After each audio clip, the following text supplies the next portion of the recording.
Gato Preto, de Edgar Allan Poe.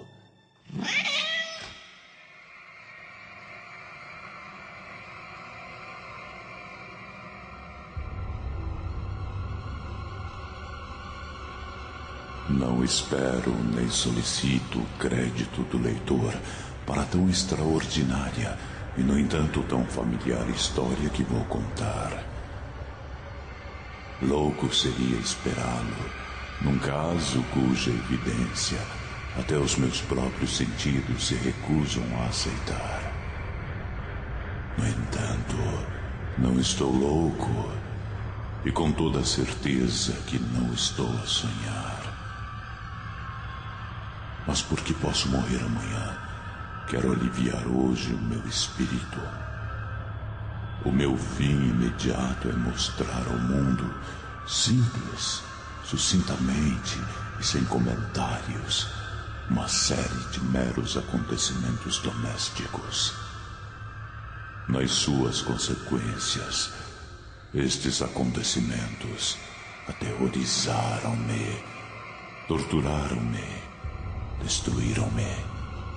No entanto, não procurarei esclarecê-los. O sentimento que em mim despertou foi quase exclusivamente o de terror. A muitos outros parecerão menos terríveis do que extravagantes.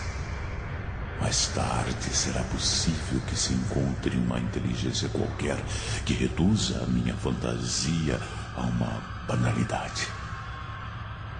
Qualquer inteligência mais serena, mais lógica e muito menos excitável do que a minha encontrará tão somente nas circunstâncias que relato com teor uma sequência bastante normal de causas e efeitos. Já na minha infância, era notado pela docilidade e humanidade do meu caráter. Tão nobre era a ternura do meu coração que eu acabava por tornar-me um joguete dos meus companheiros. Tinha uma especial afeição pelos animais e os meus pais permitiam-me possuir uma grande variedade deles.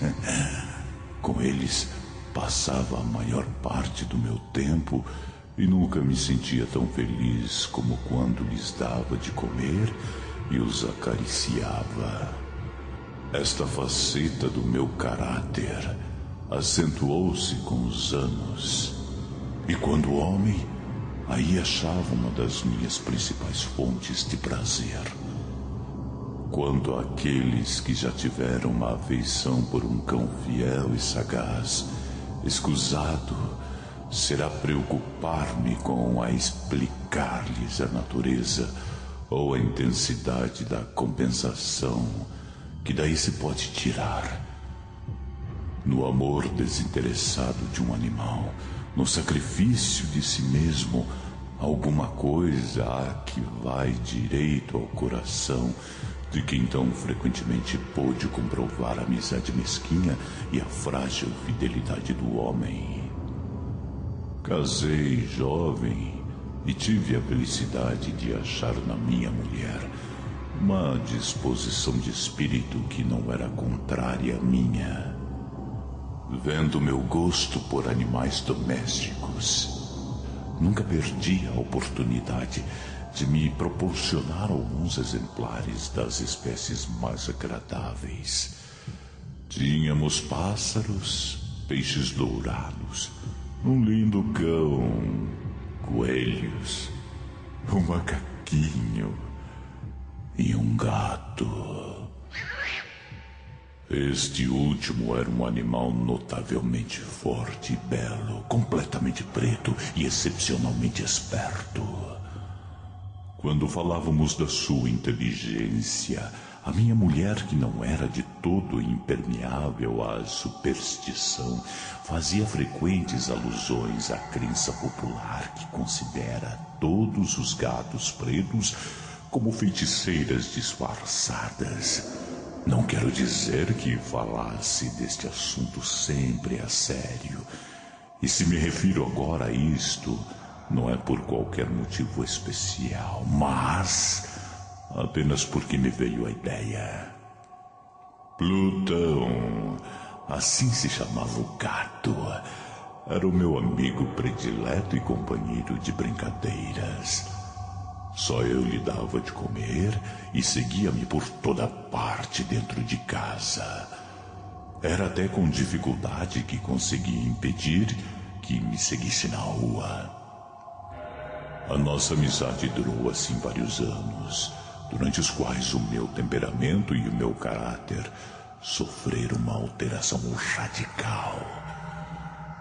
Envergonho-me de o conversar. Para pior, devido ao demônio da intemperança. De dia para dia me tornava mais taciturno, mais irritável, mais indiferente aos sentimentos dos outros. Permitia-me usar de uma linguagem brutal com minha mulher. Com o tempo, cheguei até a usar de violência. Evidentemente que os meus pobres animaizinhos sentiram a transformação do meu caráter. Não só os desprezava, como os tratava mal. Por Plutão, porém, ainda nutria uma certa consideração que me não deixava maltratá-lo. Quanto aos outros, não tinha escrúpulos em maltratar os coelhos, o macaco e até o cão, quando por acaso ou por afeição se atravessavam no meu caminho. Mas a doença tomava conta de mim, pois que doença se assemelha à do álcool. E por fim, até o próprio Plutão, que estava a ficar velho e, por consequência, um tanto impertinente. Até o próprio Plutão começou a sentir os efeitos do meu caráter perverso. Certa noite, ao regressar a casa completamente embriagado de volta de um dos tugúrios da cidade, pareceu-me que o gato evitava minha presença. Apanhei-o, e ele, horrorizado com a violência do meu gesto, feriu-me ligeiramente na mão com os dentes.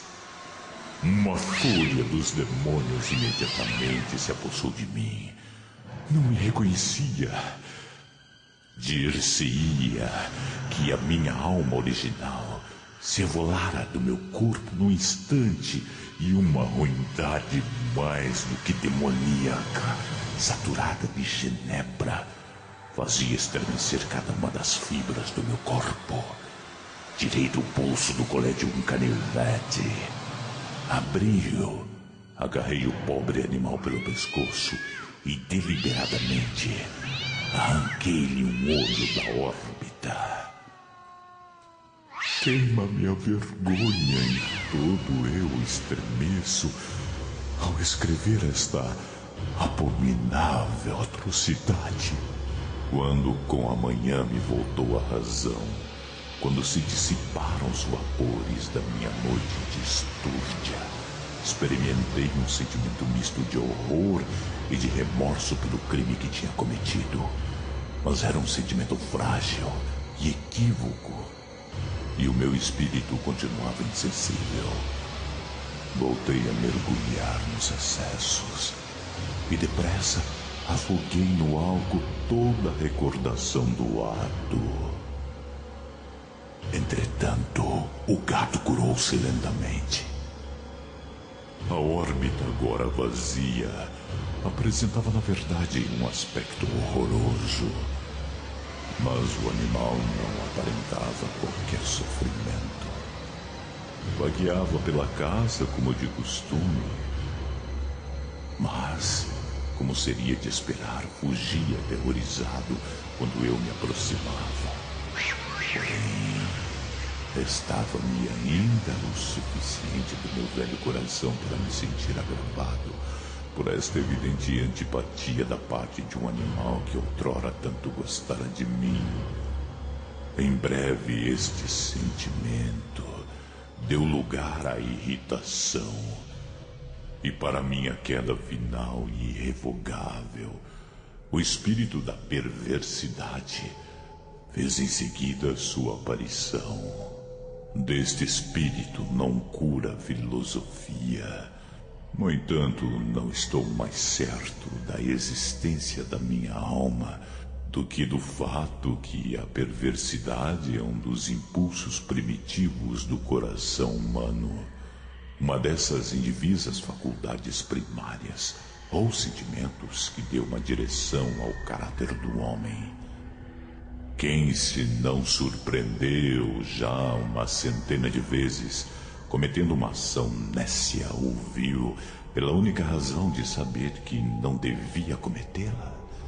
Não temos nós uma inclinação perpétua, pese ao melhor do nosso juízo, para violar aquilo que constitui a lei só porque sabemos que o é? E digo que esse espírito de perversidade surgiu para a minha perda final. Foi este anseio insondável da alma por se atormentar, por oferecer violência à sua própria natureza, por fazer o mal só pelo mal, que me forçou a continuar e finalmente a consumar a maldade que infligi ao inofensivo animal. Certa manhã, a sangue frio, passei-lhe um nó corretivo ao pescoço e enforquei-o no ramo de uma árvore. Enforquei-o com as lágrimas a saltarem-me dos olhos e com o mais amargo remorso no coração. Enforquei-o porque sabia que me tinha tido afeição e porque sabia que não me tinha dado razão para a torpeza. Enforquei-o porque sabia que ao fazê-lo estava cometendo um pecado mortal que comprometia minha alma imortal a ponto de a colocar, se tal fosse possível, mesmo para além do alcance da infinita misericórdia do Deus mais piedoso e mais severo. Na noite do próprio dia em que este ato cruel foi perpetrado, fui acordado do sono aos gritos de fogo. As cortinas da minha cama estavam em chamas. Toda a casa era um braseiro. Foi com grande dificuldade que minha mulher, uma criada e eu conseguimos escapar do incêndio. A destruição foi completa. Todos os meus bens materiais foram destruídos e daí em diante mergulhei no desespero. Sou superior à fraqueza de procurar estabelecer uma sequência de causa e efeito entre a atrocidade e o desastre. Limito-me, porém, a narrar uma cadeia de acontecimentos e não quero deixar nem um elo sequer incompleto. Nos dias que se sucederam ao incêndio, visitei as ruínas. As paredes, à exceção de uma, tinham abatido por completo. Esta exceção era constituída por um tabique interior, não muito espesso, que estava sensivelmente no meio da casa e de encontro ao qual antes ficava a cabeceira da minha cama. O reboco resistira em grande parte à ação do fogo, fato que atribuo a ter sido pouco antes restaurado. Próximo desta parede, juntara-se uma densa multidão e muitas pessoas pareciam estar a examinar certa zona em particular, com minúcia e grande atenção. A minha curiosidade foi despertada pelas palavras estranho, singular e outras expressões semelhantes. Aproximei-me e vi, como se fora gravado em baixo relevo, sobre a superfície branca, a figura de um gato gigantesco. A imagem estava desenhada com uma precisão realmente espantosa. Em volta do pescoço do animal estava uma corda. Mal vi a aparição, pois nem podia pensar que de outra coisa se tratasse. O meu assombro e o meu terror foram imensos. Por fim, a reflexão veio em meu auxílio.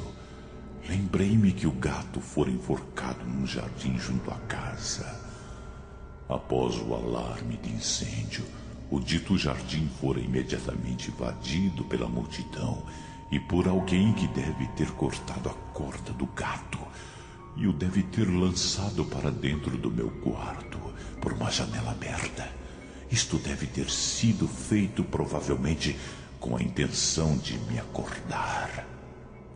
A queda das outras paredes tinha comprimido a vítima da minha crueldade na substância do reboco recentemente aplicado e cuja cal, combinada com as chamas e o amoníaco do cadáver, tinha produzido a imagem tal como eu a via. Tendo assim satisfeito prontamente a minha razão, que não totalmente a minha consciência sobre o fato extraordinário atrás descrito, não deixou este, no entanto, de causar profunda impressão na minha imaginação. Durante meses, não consegui libertar-me do fantasma do gato, e durante esse período voltou-me ao espírito uma espécie de sentimento que parecia remorso, mas que o não era. Cheguei ao ponto de lamentar a perda do animal e a procurar à minha volta nos sórdidos tugúrios que agora frequentava com assiduidade um outro animal da mesma espécie e bastante parecido que preenchesse o seu lugar. Uma noite, estava eu sentado meio aturdido num antro mais do que infamante.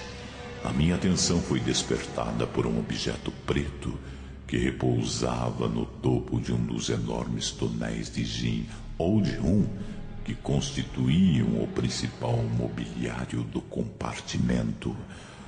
Havia minutos que olhava para a parte superior do tonel, e o que agora me causava surpresa era o fato de não me ter apercebido mais cedo do objeto que estava em cima. Aproximei-me e toquei-lhe com a mão. Era um gato preto. Um gato enorme, tão grande como Plutão e semelhante a ele em todos os aspectos, menos num. Plutão não tinha sequer um único pelo branco no corpo, enquanto este gato tinha uma mancha branca, grande, mas indefinida, que lhe cobria toda a região do peito.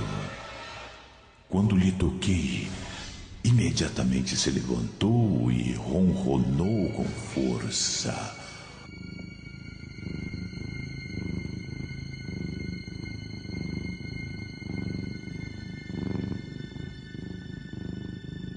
Roçou-se pela minha mão e parecia contente por o ter notado. Era este, pois o animal que eu procurava.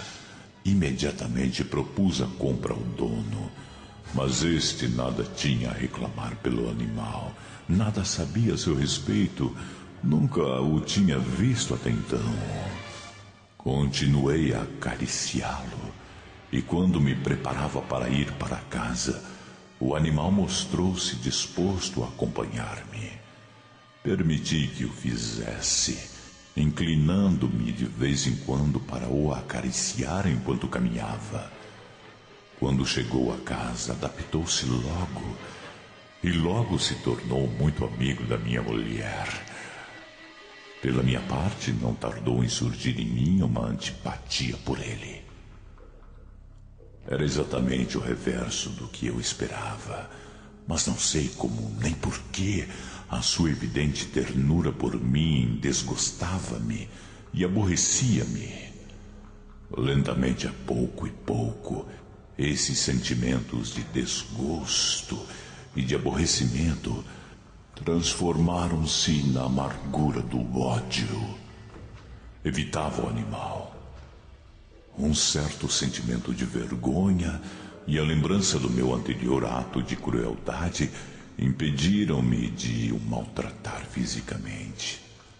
Abstive-me durante semanas de o maltratar ou exercer sobre ele qualquer violência, mas gradualmente, muito gradualmente, cheguei a nutrir por ele um horror indizível e a fugir silenciosamente da sua odiosa presença como do bafo da peste. O que aumentou sem dúvida o meu ódio pelo animal foi descobrir na manhã do dia seguinte, a tê-lo trazido para casa, que tal como Plutão, tinha também sido privado de um dos seus olhos. Esta circunstância, contudo, mais afeição despertou na minha mulher, que, como já disse, possuía em alto grau aquele sentimento de humanidade que fora em tempos característica minha e a fonte de muitos dos meus prazeres mais simples e mais puros. Com a minha aversão pelo gato, parecia crescer nele a sua preferência por mim. Seguia os meus passos com sua pertinácia que seria difícil fazer compreender ao leitor. Sempre que me sentava, enroscava-se debaixo da minha cadeira ou saltava-me para os joelhos, cobrindo-me com as suas repugnantes carícias. Se me levantava para caminhar, metia-se entre os meus pés e quase me fazia cair, ou, fincando as suas garras compridas e aguçadas no meu roupão, trepava-me até o peito. E tais momentos, embora a minha vontade fosse matá-lo com uma pancada, era impedido de o fazer, em parte pela lembrança do meu crime anterior, mas principalmente, devo desde já confessá-lo, por um verdadeiro medo do animal. Este medo não era exatamente o receio de um mal físico. No entanto, é-me difícil defini-lo de outro modo. Quase me envergonhava admitir, sim, mesmo aqui, nesta cela de malfeitor, eu me envergonho de admitir que o terror e o horror que o animal me infundia se viam acrescidos de uma das fantasias mais perfeitas que é possível conceber. Minha mulher tinha me chamado várias vezes a atenção para o aspecto da mancha de pelo branco de que já falei, e que era a única diferença aparente entre o estranho animal e aquele que eu tinha eliminado. O leitor lembrar-se-á que esta marca, embora grande, era originariamente bastante indefinida, mas gradualmente por fases quase imperceptíveis, e que durante muito tempo a minha razão lutou por rejeitar como fantasiosas, assumira finalmente uma rigorosa nitidez de contornos. Era agora a imagem de um objeto que me repugna mencionar, e por isso eu odiava, e ter-me-ia visto livre do monstro se ousasse. Era agora a imagem de uma coisa abominável e sinistra, a imagem da força. Oh, lúgubre e terrível máquina de horror e de crime, de agonia e de morte. Por essa altura, eu era, na verdade, um miserável maior do que toda a miséria humana. Em um bruto animal cujo semelhante eu destruíra com desprezo. Um bruto animal a comandar-me, a mim, um homem feito à imagem do Altíssimo. Oh, desventura insuportável! Ah, nem de dia nem de noite, nunca, nunca mais. Conheci a bênção do repouso. Durante o dia o animal não me deixava um só momento. De noite, a cada hora, quando despertava dos meus sonhos cheios de indefinível angústia, era para sentir o bafo quente daquela coisa sobre meu rosto e seu peso enorme, encarnação de um pesadelo que eu não tinha forças para afastar, pesando-me eternamente sobre o coração. Sob a pressão de tormentos como estes, os fracos resquícios do bem que havia em mim desapareceram. Só os pensamentos pecaminosos me eram familiares, os mais sombrios e os mais infames dos pensamentos. A tristeza do meu temperamento aumentou até se tornar em ódio a tudo e à humanidade inteira. Entretanto, a minha dedicada mulher era a vítima mais usual e paciente das súbitas, frequentes e incontroláveis explosões de fúrias, a que então me abandonava cegamente. Um dia acompanhou-me por qualquer afazer doméstico à adega do velho edifício onde a nossa pobreza nos forçava a habitar. O gato seguiu-me nas escadas íngremes e quase me derrubou, o que me exasperou até a loucura.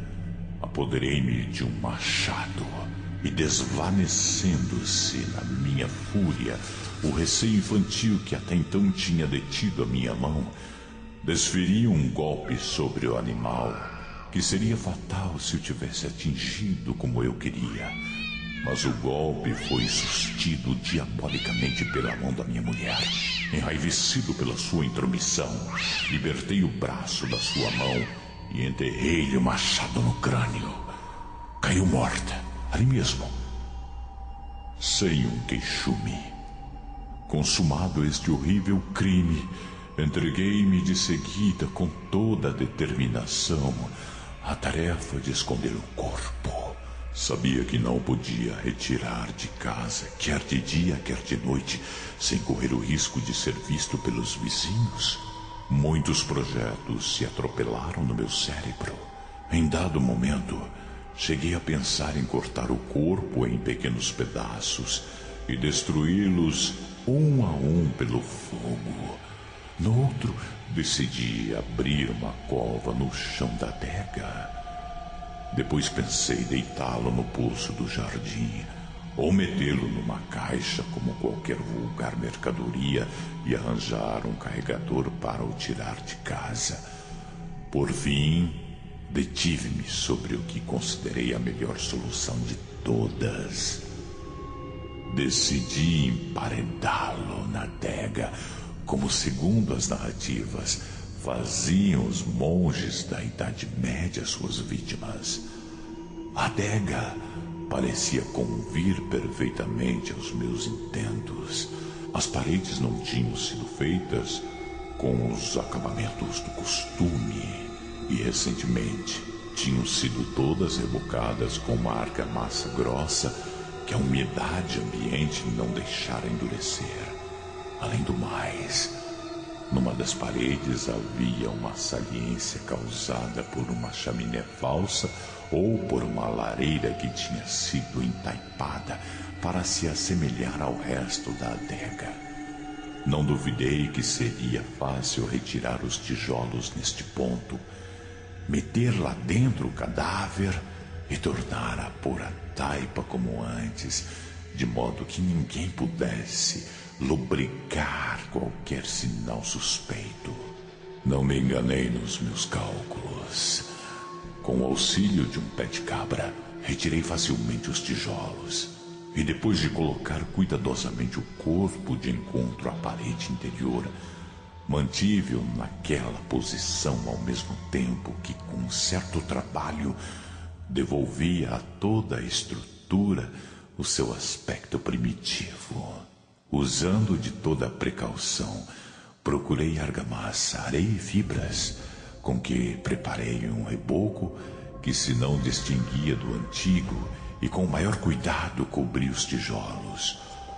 Quando terminei, Vi com satisfação que tudo estava certo. A parede não denunciava o menor sinal de ter sido mexida. Com o maior escrúpulo apanhei do chão os resíduos. Olhei em volta, triunfante, e disse para comigo: aqui, pelo menos, não foi infrutífero o meu trabalho. A seguir, procurei o animal que tinha sido a causa de tanta desgraça, pois que finalmente tinha resolvido matá-lo. Se o tivesse encontrado naquele momento, era fatal seu destino. Mas parecia que o astuto animal se alarmara com a violência da minha cólera anterior e evitou aparecer-me na frente. Dado o meu estado de espírito, é impossível descrever ou imaginar a intensa e aprazível sensação de alívio que a ausência do detestável animal me trouxe. Não me apareceu durante toda a noite. E deste modo, pelo menos por uma noite, desde que o trouxera para casa, dormi bem e tranquilamente. Sim, dormi, mesmo com o crime, a pesar-me na consciência. Passaram-se o segundo e terceiro dias, e o meu verdugo não aparecia. Mais uma vez respirei como um homem livre. O monstro, aterrorizado, tinha abandonado a casa para sempre. Nunca mais voltaria a vê-lo. Suprema felicidade a minha. A culpa da ação tenebrosa inquietava-me pouco. Fizeram-lhe alguns interrogatórios, que colheram respostas satisfatórias. Fez-se inclusivamente uma busca, mas naturalmente nada se descobriu. Dava como certa a minha felicidade futura. No quarto dia após o crime, surgiu inesperadamente em minha casa um grupo de agentes da polícia que procederam a uma rigorosa busca. Eu, porém, confiado na impenetrabilidade do esconderijo, não sentia qualquer embaraço. Os agentes quiseram que os acompanhasse na sua busca. Não deixaram o mínimo escaninho por investigar. Por fim, pela terceira ou quarta vez, desceram a adega. Nenhum músculo me tremeu. O meu coração batia calmamente como o coração de quem vive na inocência. Percorri a adega de ponta a ponta. De braços cruzados no peito, andava descontraído de um lado para o outro.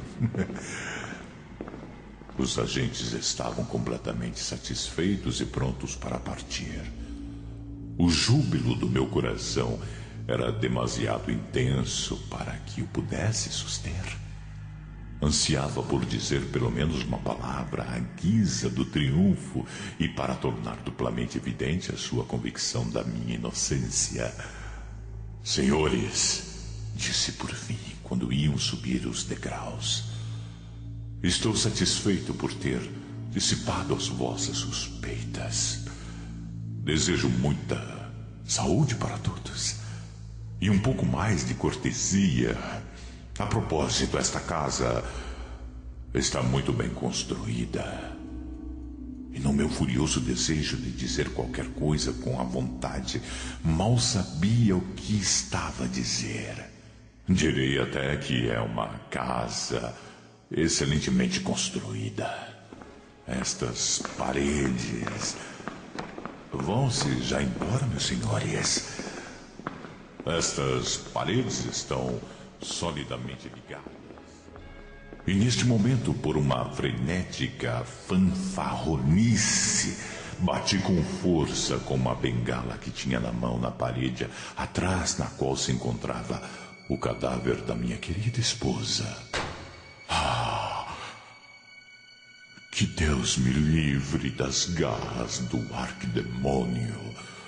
Mal tinha o eco das minhas pancadas mergulhado no silêncio, quando uma voz lhes respondeu de dentro do túmulo. Um gemido, a princípio abafado e entrecortado, como o choro de uma criança, que depois se transformou num prolongado grito sonoro e contínuo, extremamente anormal e inumano, um bramido, um uivo, misto de horror e de triunfo, tal como só do inferno poderia vir, provindo das gargantas conjuntas dos condenados na sua agonia e dos demônios no gozo da condenação. Seria insensato falar dos meus pensamentos. Senti-me desfalecer e encostei-me à parede da frente. Tolhidos pelo terror e pela surpresa, os agentes que subiam a escada detiveram-se por instantes. Logo a seguir, 12 braços vigorosos atacavam a parede. Esta caiu de um só golpe. O cadáver, já bastante decomposto e coberto de pastas de sangue, apareceu ereto frente aos circunstantes.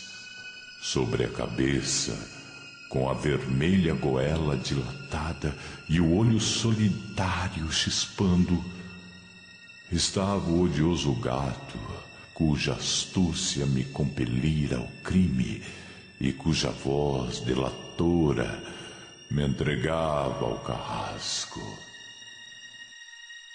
Eu tinha emparedado o monstro no túmulo.